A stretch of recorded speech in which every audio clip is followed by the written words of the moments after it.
All right, so I'm sharing my screen. Here's the presentation that we want to talk about. Sorry, this is the workbook. Where is the presentation? Yeah, here is the presentation that I want to talk about. We are going to talk about 5 healthy habits for our CEO brain, our executive brain. Um, about the tapping, we would be starting from Monday. I will share the details in the group. Feel free to DM me if you have any questions. But today's topic is 5 healthy habits for your CEO brain.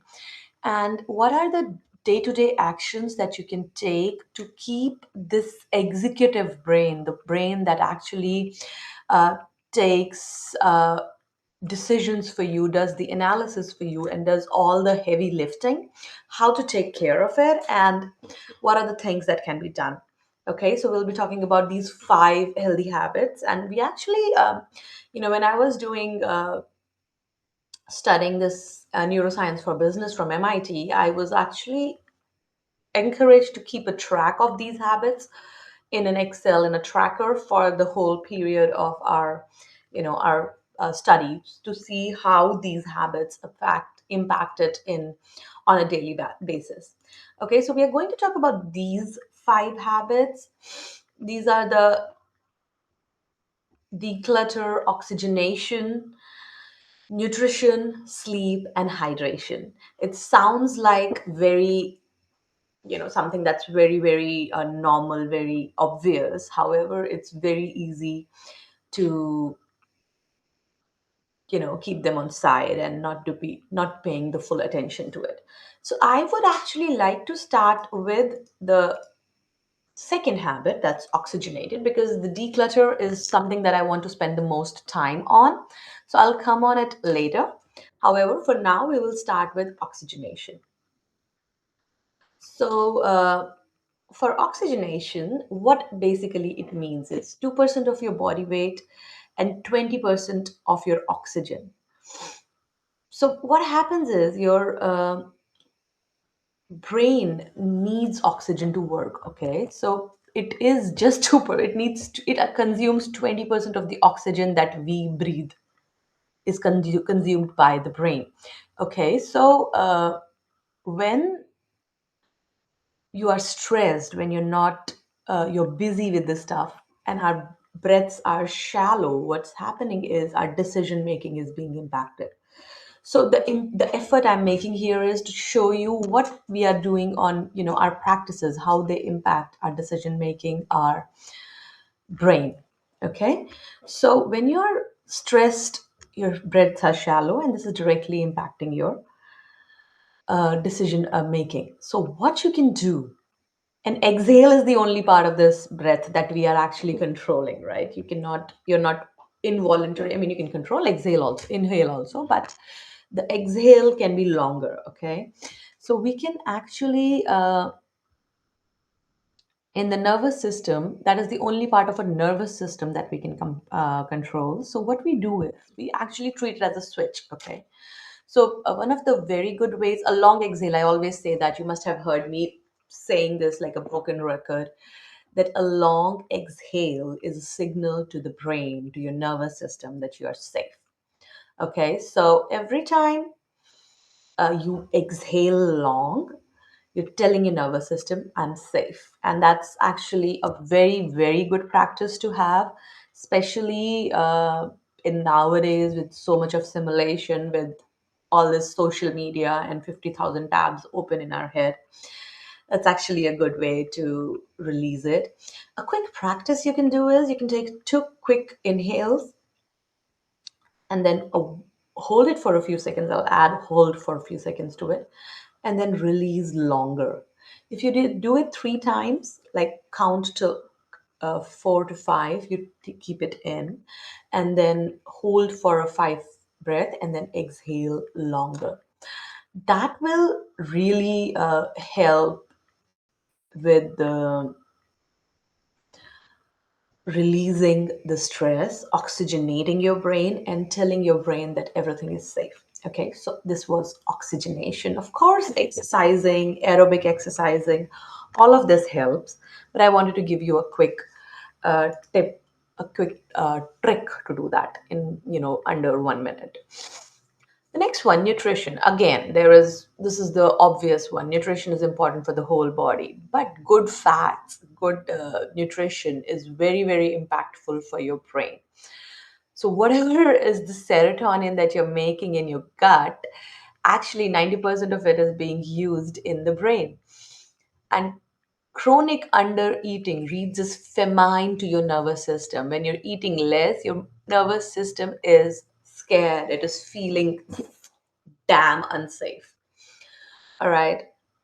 So, your blood sugar crashes. The if you are fasted before the call or a meeting, it always impacts your decision making, your analysis, and ability to do more. All right. So what I want you to do is just have a look. Again, as I said, we used to maintain trackers. When we were feeling high on those days, like feeling good, high vibe day. What did I eat on those days versus the days when I was not feeling so well? What did I eat on those days? This actually helped me get a gauge of what was happening. All right. So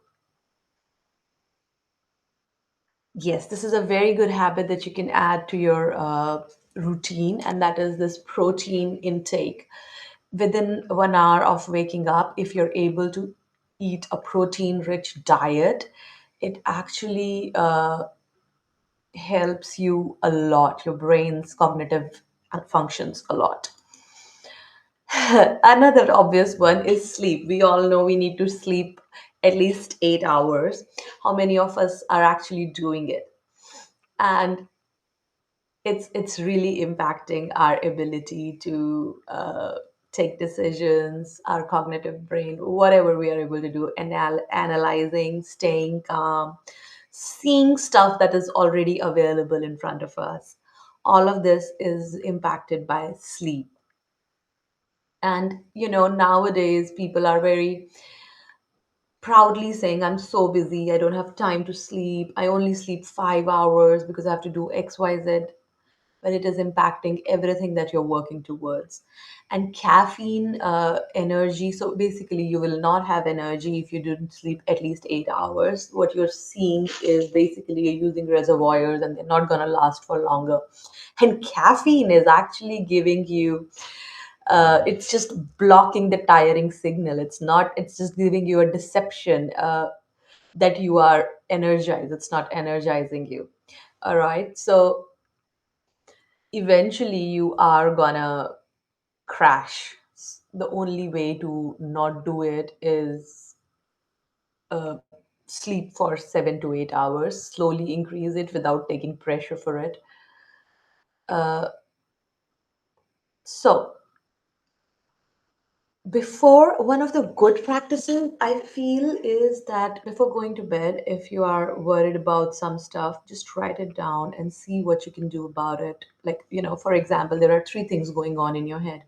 Before sleeping, just write down them. You keep a journal next to your bed so that you have offloaded them and you know that you're not going to forget them. That actually really, really helps to take stuff off your mind. And that actually is also a small declutter routine for your brain.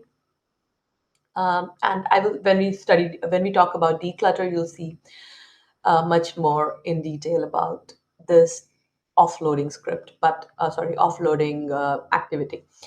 All right, the next one that we want to talk about is hydration, another very obvious and very underrated thing, which we all know. But we know that 75% of our brain is water, and even only 1 to 2% of dehydration measurably impairs your concentration, your short-term memory, and our mood. Every time we go in front of the fridge and we're like, what did I come here for? I mean, I do that so much, and I blame it on my age. However, this fog can, dehydration could totally be causing that fog. So, and also your coffee intake and your caffeine intake actually causes, so every one glass of coffee we drink, release 1.5 times from the body. So it is released. So it's dehydrating for us instead of hydrating. So don't count coffee as hydration. Okay. So one glass of coffee or water per one glass of coffee. That should be the rule. Okay. And yes, water bottle should go everywhere the laptop goes. All right. So what were the four habits that we talk about? Hydration, the impact, it impacts much more than you think, and at a very small percentage of dehydration impacts your cognitive abilities a lot. Sleep, at least 8 hours is required. Nutrition, healthy fats, healthy food, the multivitamins, the micronutrients, they all impact your body's decision making ability, your CEO brain. Oxygenation, your exercises, your aerobic exercises, your breathing exercises, your walks, your long inhales and exhales, all of them impact. And how I would give you the slide deck also so you can see it too. And now we are on the one that I wanted to talk about, the declutter. So when we talk about declutter, I want you to think about running 50 tabs in your brain at the same time. That's what the reality of the day is. Everybody's doing that all the time. You are running 50 tabs in your day. And what happens is this is called the Zeigarnik effect. I cannot pronounce it properly, but basically, any unfinished task keep firing up until they are captured somewhere your brain trusts. Okay, so for example, you know how you're always worried about, oh, well, I don't want to miss that appointment. And then you're doing something, oh, was it today? At least that happens with me for sure. Sure, because you're not sure if it is kept somewhere that it will be taken care of, right? So willpower cannot override it. So what we need to do is we need to offload it. Okay. So any task that's going on, and it's almost like the apps that are running in the background on your phone makes your phone slow, uh, or the number of tabs open on your browser makes your computer slow. It's basically the same thing. So we need to offload. However, before we talk about offloading the brain, I want to talk about decluttering your surroundings. I want to talk about your office being clean, how it impacts. Have you seen when you're angry, when you're stressed, you do a lot of cleaning? How many people do that? I have a lot of irritation about when I'm irritated, I will actually go ahead and clean up. Also, the feeling of entering in a clean, organized place, it feels so open, so wow, right? The day my cleaner comes and sets up everything, she comes every week. So every week that day is like wow, I want her every day.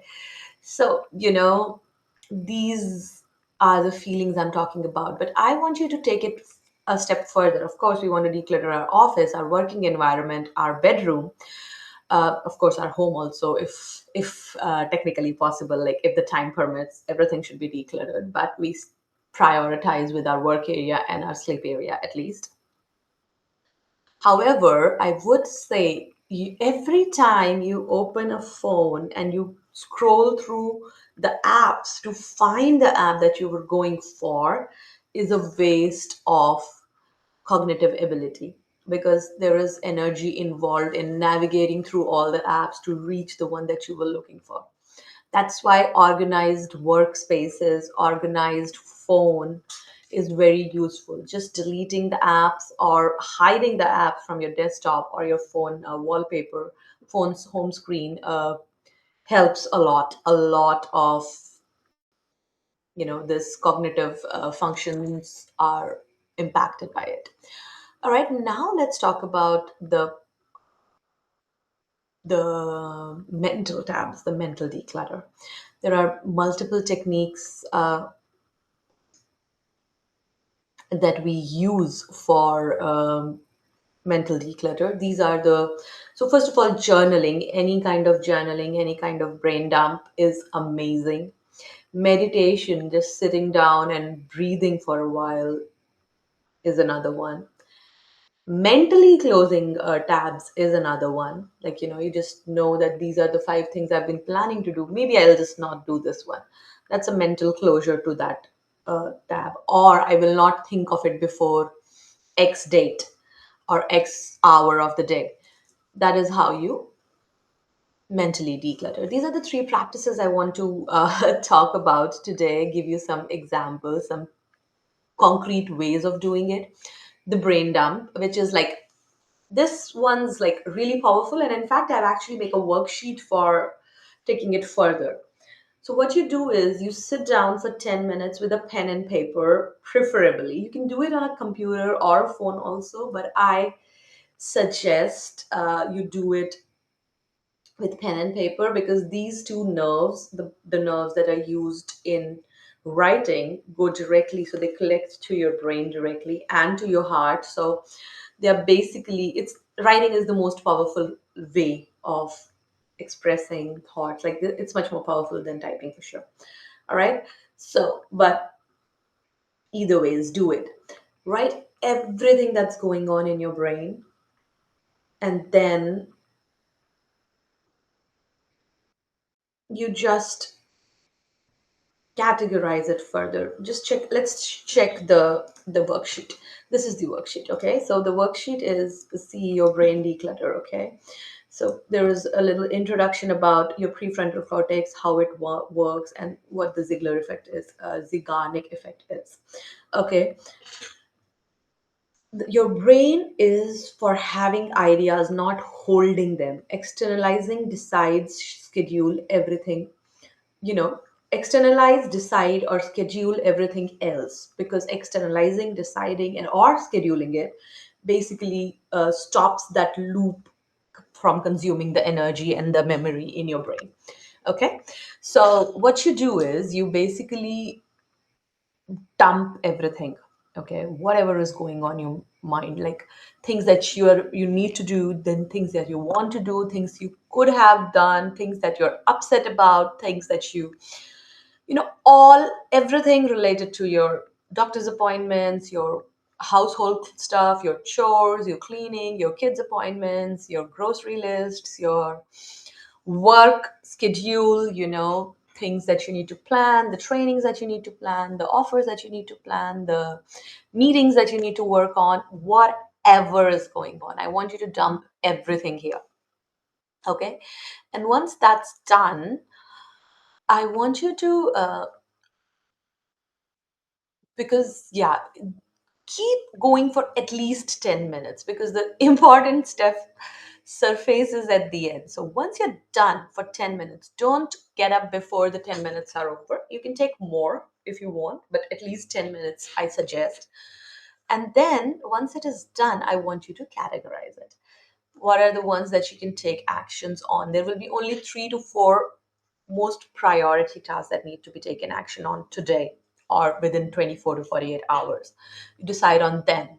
Then you decide whether you're going to do these, or do I need to do, like yes or no answers. There will be a lot of decisions. You do that, and then you the things that you're worried about, you will think, okay, I don't know what to do about it, I'm a little worried about it. How about I sit down for after 5 today, and I decide, or I take actions or whatever. Okay, so we decide on that. These are my worries, these are the things that I'm tolerating, I don't want, and then the rest of it all is noise. I don't need this. Okay, this exercise seems very simple, but is very, very powerful. And then it takes you for the decisions. It's actually a very interesting one. The 60-second answer, I really love it, because after a lot of analysis paralysis, eventually you take the decision that you take in the first 60 seconds. I mean, more often than not. All right. So this is a good exercise here.